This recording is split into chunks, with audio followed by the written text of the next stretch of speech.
अस्सलाम वालेकुम everyone, welcome back to my channel. तो आज की वीडियो में हम classification of active free exercises पढ़ेंगे। इससे पिछली वीडियो में हमने एक्टिव फ्री एक्सरसाइजेस के बारे में पढ़ा था और एक्टिव फ्री एक्सरसाइजेस की क्लिनिकल्स और उसके बारे में बहुत डिटेल में जाना था। तो शॉर्ट में मैं आपको बता देती हूँ कि एक्टिव फ्री एक्सरसाइजेस क्या होती हैं। ये वो एक्सरसाइजेस होती हैं जो हम डेली बेसिस पर परफॉर्म कर रहे होते हैं, यानी कि हमारी रनिंग, वॉकिंग, स्किमिंग, ये सब चीज़ें एक्टिव एक्सरसाइजेज में आती है। इसलिए क्योंकि इस पे ना कोई एक्सटर्नल फोर्स लग रही होती है ग्रेविटी के अलावा, ना कोई रेजिस्टेंस होता है, ना कोई असिस्टेंस होता है। सिर्फ मसल्स खुद से अपनी जो मस्कुलर एफर्ट होती है ना, वो लगा के वो काम कर रहे होते हैं। इसीलिए ये एक्टिव फ्री एक्सरसाइज है।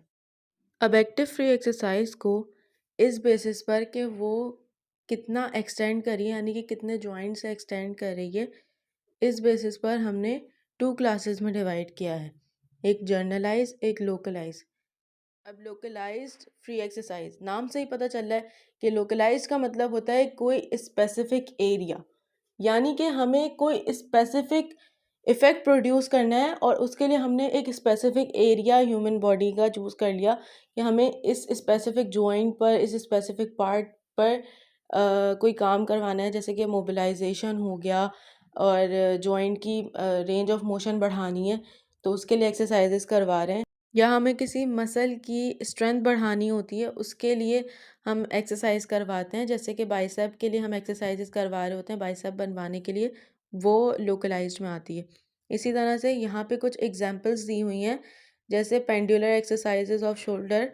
पेंडुलर एक्सरसाइजेस क्या होती हैं कि नेचुरल रिदम में जो आप एक्सरसाइज कर रहे होते हैं, टू और फ्रो या फिर सर्कुलर मोशन में आपको एक्सरसाइज रेकमेंड की जाती है, जिसमें आपको थकन महसूस नहीं होती, मतलब आपको खुद रिलैक्सेशन उसमें महसूस होती है और वो बहुत फ़ायदेमंद एक्सरसाइज होती हैं, बहुत ज़्यादा क्लिनिकली यूज़ की जाती हैं ये पेंडुलर एक्सरसाइजेज, क्योंकि इनका इफ़ेक्ट बहुत अच्छा प्रोड्यूस होता है और ओल्ड एज पेशेंट्स में तो बहुत ज़्यादा यूज़ की जाती है।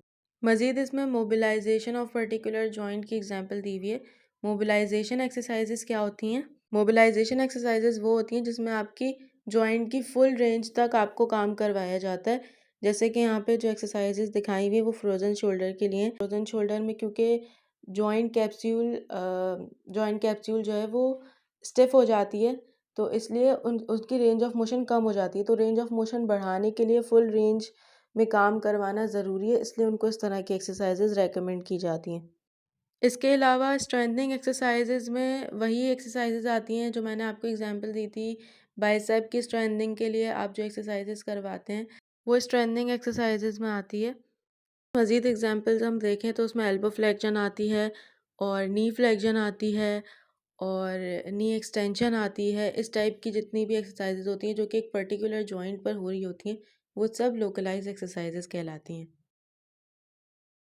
जर्नलाइज फ्री एक्सरसाइजेज, अब इसके नाम से ही पता चल रहा है कि उसका जो इफ़ेक्ट होगा वो जर्नलाइज होगा, यानी कि एक्सरसाइज जो करवाई जाएगी फ्री एक्सरसाइज वो बहुत सारे जॉइंट्स पर हो रही होगी, बहुत सारे मसल्स इन्वॉल्व होंगे उसमें और आपका जो इफ़ेक्ट प्रोड्यूस होगा वो वाइड स्प्रेड होगा, यानी कि आपके पूरी बॉडी पर उसका इफ़ेक्ट देखने को मिलेगा। यानी कि अगर आपकी मसल्स की स्ट्रेंथनिंग हो रही है तो पूरी बॉडी के मसल्स की स्ट्रेंथनिंग हो रही होगी। जैसे कि रेस्पिरेटरी एक्सरसाइजेज होती हैं, कोऑर्डिनेशन एक्सरसाइजेज होती हैं, जो कि कोऑर्डिनेशन इम्प्रूव करवाने के लिए एक्सरसाइजेज करवाई जाती हैं, वो एक्सरसाइजेज जर्नलाइज इफ़ेक्ट प्रोड्यूस करती हैं।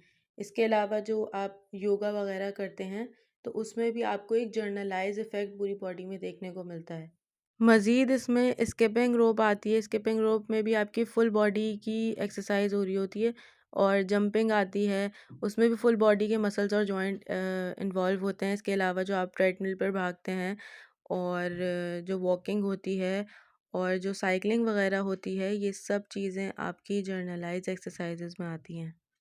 इसी के साथ आज का लेक्चर एंड करते हैं। तो आई होप कि आप लोगों को आज का लेक्चर अच्छे से समझ आया होगा।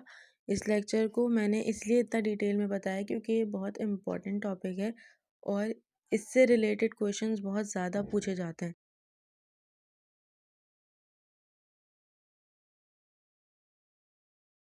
Hope you like the video. Please like, share and subscribe my YouTube channel. Thank you.